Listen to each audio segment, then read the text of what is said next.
بسم اللہ الرحمن الرحیم نحمدہ ونصلی ونسلم علی خاتم الانبیاء والمرسلین وعلی آلہ وصحبہ واہل بیتہ اجمعین اما بعد فاعوذ باللہ من الشیطان الرجیم بسم اللہ الرحمن الرحیم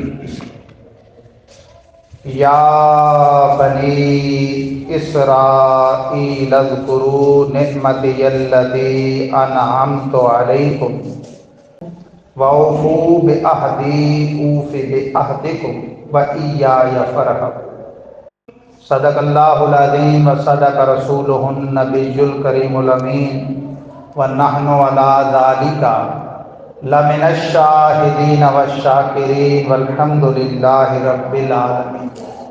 ان اللہ وملائکتہ یصلون علی النبی یا ایہا الذین آمنوا صلوا علیہ وسلموا تسلیما۔ حضرات درود پاک۔ اللہم صلی وسلم وبارک علی سیدنا و مولانا محمد وعلی آلہ وصحبہ وبارک وسلم۔ صلاۃ و سلاما علیک یا رسول اللہ وعلی آلک واصحابک یا حبیب اللہ۔ الصلاۃ والسلام علیک یا خیر خلق اللہ وعلی آلک واصحابک واہل بیتک یا حبیب رب العالمین۔ گرامی قدر حضرات، حمد و صلوات کے بعد بحمد اللہ تعالی گزشتہ سے پیوستہ آج سورہ بقرہ رکوع نمبر 5 کا ترجمہ اور مختصر تفسیر پیش کی جائے گی۔ اس سلسلے کا آج یہ ہمارا چھٹا جمعہ مبارکہ ہے اور پہلا سورہ فاتحہ کے حوالے سے اور پھر 4 سورہ بقرہ کے حوالے سے، اور یہ اب رکوع نمبر 5واں ہے۔ یا بنی اسرائیل اذکروا نعمتی التي انعمت علیکم واوفوا بعہدی اوف بعہدکم وإیایا فارہبون۔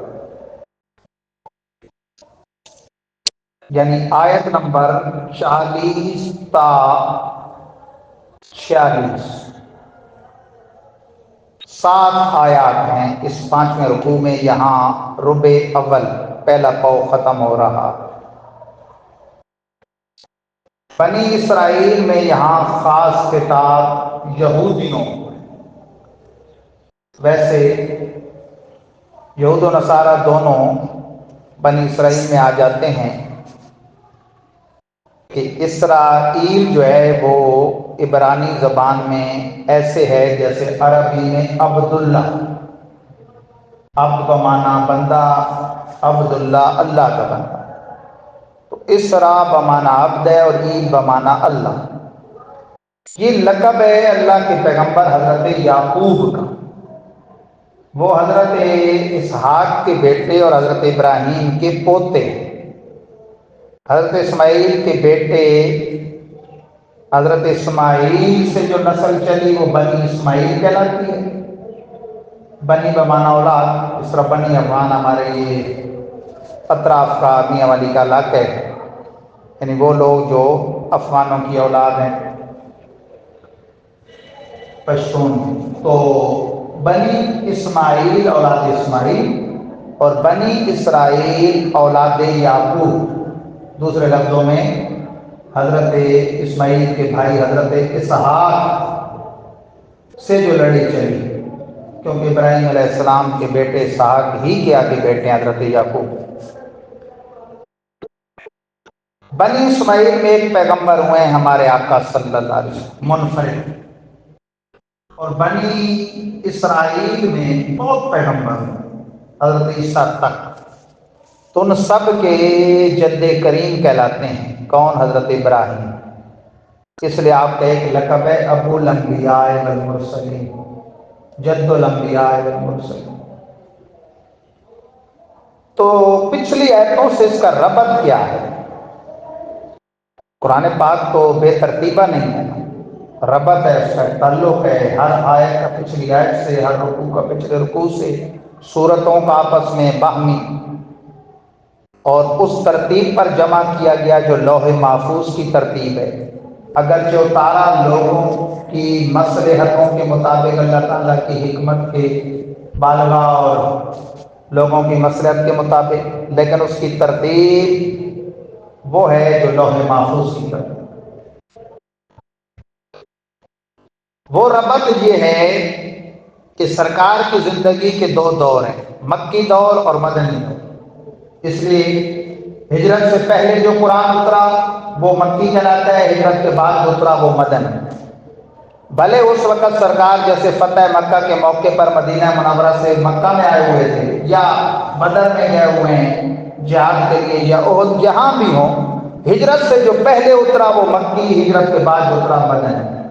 اسی طرح یہ جو دو دور کے اعتبار سے قرآن کی تقسیم ہے، اسی طرح اس دونوں دوروں میں دو منافق کمپنیوں سے واسطہ پڑا۔ مدینہ منورہ میں مشرکین کے علاوہ منافقین کا ٹولہ تھا، عبداللہ ابن ابی کا پورا، وہ دوسرے رکوع میں جن کا پورا ذکر ہوا۔ وہی منافقانہ کردار مدنی زندگی میں یہودیوں کی طرف سے تھا، اس لیے یہ دو تین رکوع آئیں گے۔ تو اے اولاد یعقوب کہہ کر یہاں وہ سارے یہود و نصارہ مراد نہیں، بلکہ مفسرین فرماتے ہیں خاص یہود، کہ ان کی جو حرکتیں بیان ہونے لگی ہیں وہ وہی ہیں جو یہودیوں کی تھیں مدنی زندگی میں، منافقانہ۔ پھر دور آیا تو ان کو مار بھگایا خیبر میں، پھر خیبر سے بھی مار بھگایا، وہیں سے تو پھر وہ باغ فتح وغیرہ سرکار کے تصرف میں آیا۔ تو آج تک وہ مار ان کو پڑی ہے نا، اس کی وہ خار ان کو آج تک، اور وہ بدبخت وہ یورپ والوں کو آگے کر کے، یعنی عیسائیوں کو کبھی وہ خار مٹانے کی کوشش کرتے ہیں، کبھی کس طریقے سے، کبھی کس طریقے سے۔ یہ جو روئے زمین پر پیسی کے خلاف وہ چلا تو لوگ اس کو پاس کہتے تھے یہ کیا بات ہے جی، بھائی ہمارے بس میں یہ تھا۔ ابھی ان بدبختوں نے باقاعدہ سر پہ وہ رکھ کے وہ پیپسی کی بوتلیں وہ جشن منایا ہے کہ بھائی پیپسی والوں نے اتنے وہ گنتی سے بھی باہر ہیں ڈالر جو ان کو اسرائیلیوں کو، صرف فلسطینیوں کو مارنے کے لیے۔ تو یہ میں نے تمہید ذرا لمبی ہو گئی یہ بتانے کے لیے بھائی آیتوں کا ربط کیا ہے۔ اے بنی اسرائیل، یہاں مراد ہے یہودیو، اذکروا نعمت التی انعمت علیکم، یاد کرو میری اس نعمت کو جو میں نے تم پر کی۔ موسیٰ کلیم اور تورات شریف تھوڑی نعمت ہے، تمہیں آسمانی دین ملا، اس ٹائم تو اسلام وہی تھا۔ وَأَوْفُوا بِعَهْدِي أُوفِ بِعَهْدِكُمْ، پورا کرو میرے عہد کو، میں پورا کروں گا تمہارے عہد۔ تم میرا عہد پورا کرو کہ شریعت پر عمل کرو گے، اس کو صحیح پھیلاؤ گے، چھپاؤ گے نہیں۔ نعت پاک مصطفیٰ چھپانا تو ان کی خاص صفت تھی یہودیوں، جو آج بھی یہودیوں کی روش پہ چلنے والے وہابیوں نے اپنا یوز کیا، نعت کو چھپانا۔ وَإِيَّايَ فَارْهَبُونَ، اور خاص مجھے سے ڈرو۔ وَآمِنُوا بِمَا أَنزَلْتُ مُصَدِّقًا لِمَا مَعَكُمْ وَلَا تَكُونُوا أَوَّلَ كَافِرٍ بِهِ، اور ایمان لاؤ اس پر جو اتارا میں نے تمہاری طرف۔ اس شان کا مالک کلام کی تصدیق کرنے والا ہے اس کی جو تمہارے پاس ہے۔ قرآن آیا بعد میں، لیکن جو تورات ان کے پاس تھی اس کا مصدق ہے، جو عیسائیوں کے پاس انجیل تھی اس کا مصدق ہے، حضرت داؤد پر نازل ہونے والی زبور کا بھی مصدق ہے، سب کی تصدیق کرنے والے۔ فَلَا تَكُونُوا أَوَّلَ كَافِرٍ بِهِ، اور مت ہو جانا اس کے سب سے پہلے انکار کرنے والے، کہ تمہیں دیکھ دیکھ کر پھر تمہاری آل اولاد جتنی قیامت تک انکار کرے گی اس کا وبال بھی تم پر پڑے گا۔ خوش قسمت تھے بعض ابو الاحبار عبداللہ بن سلام، علماء یہود میں سے، وہ حضور کے غلام بن گئے، شرف صحابیت سے مشرف ہو گئے، ڈبل ثواب کما لیا، ایک اس دین کا کلمہ پڑھنے کا جو اس وقت حق تھا، موسیٰ کلیم کا دین، ایک پھر جو اسلام جس نے اس کو منسوخ کیا اور اب حق کی صورت میں قیامت تک رہنے والا ہے اس کو مان کر، اور جو پھر گئے اور رشوتیں لے کے پھر گئے 5 ٹکے لے کر اور 5 جناب چادریں لے کر وہ حق چھپاتے.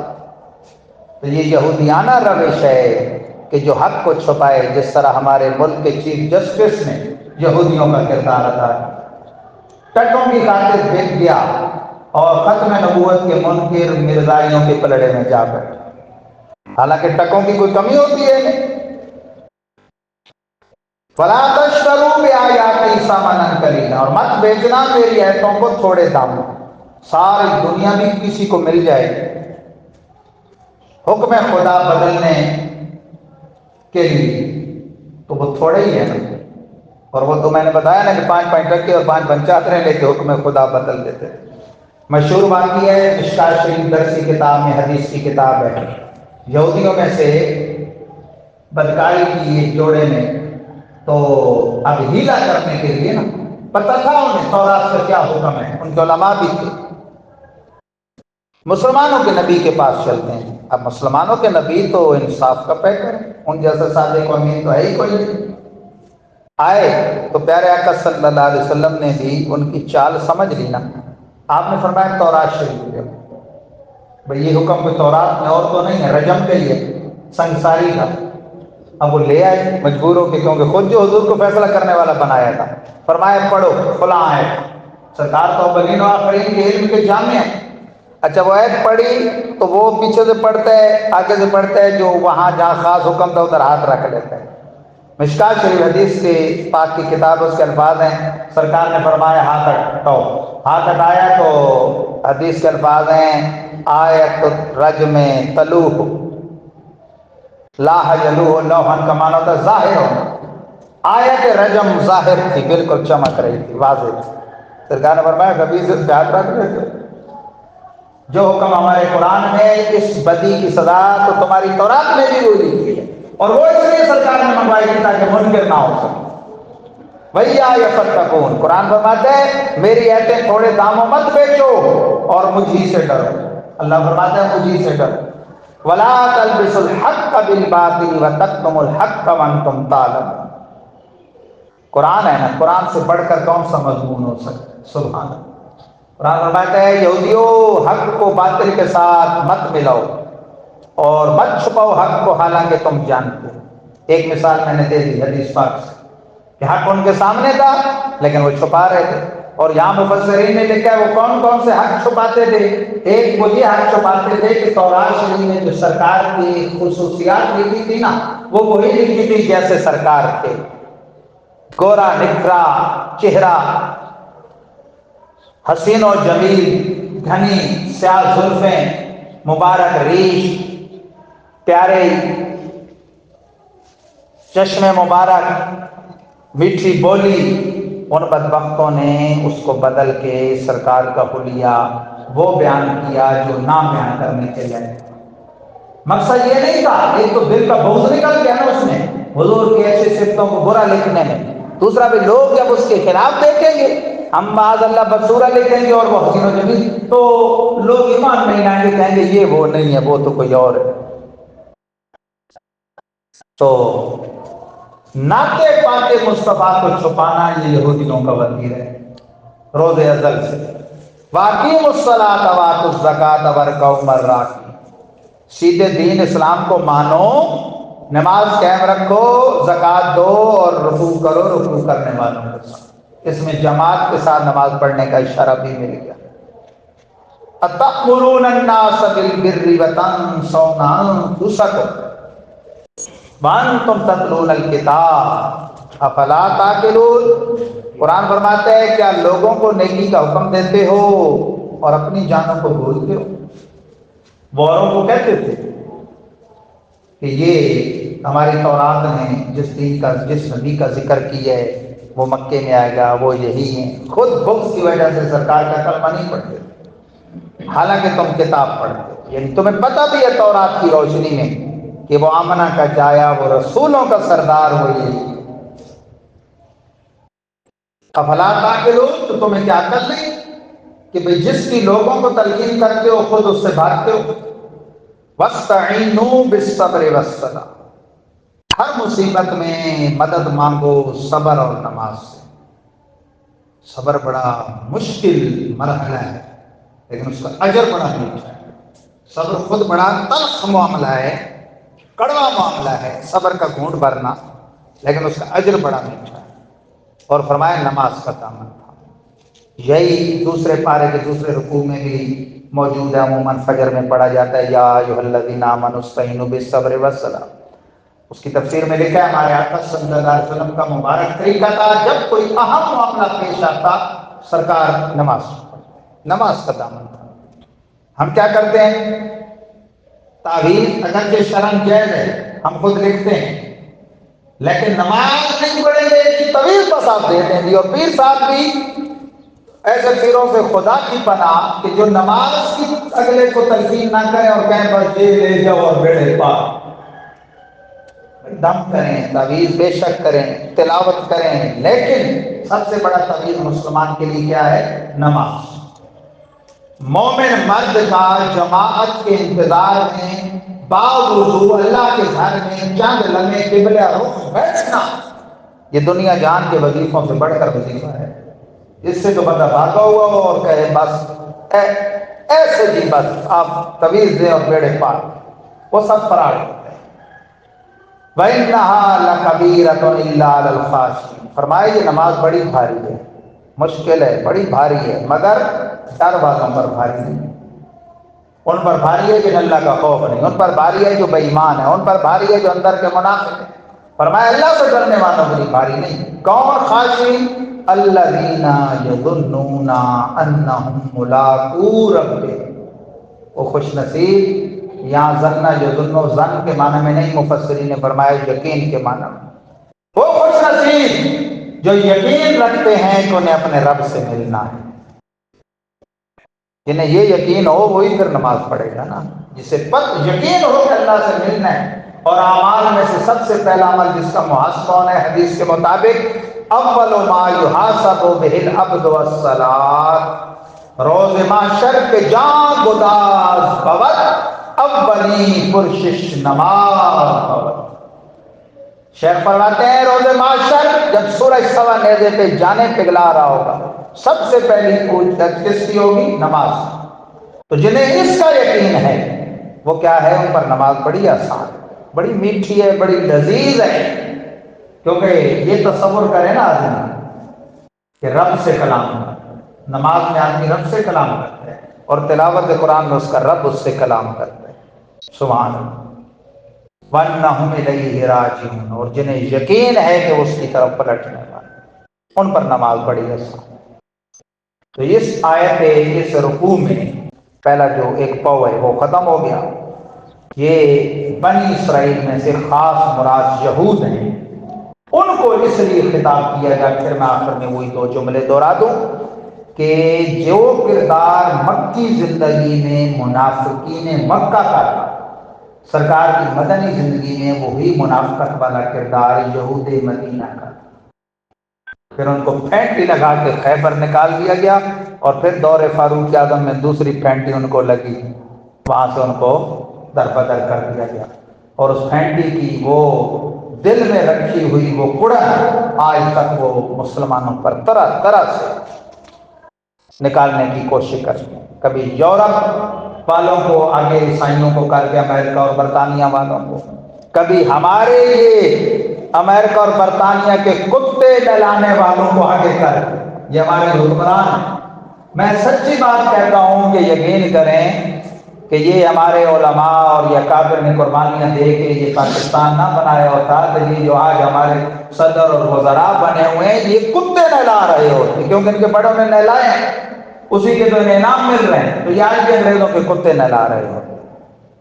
یہ تو ہماری بے وقوفیاں ہیں۔ اللہ تبارک و تعالی یہود اور آل یہود کے شر سے میں محفوظ و مامون فرمائے۔ وآخر دعوانا ان الحمد للہ۔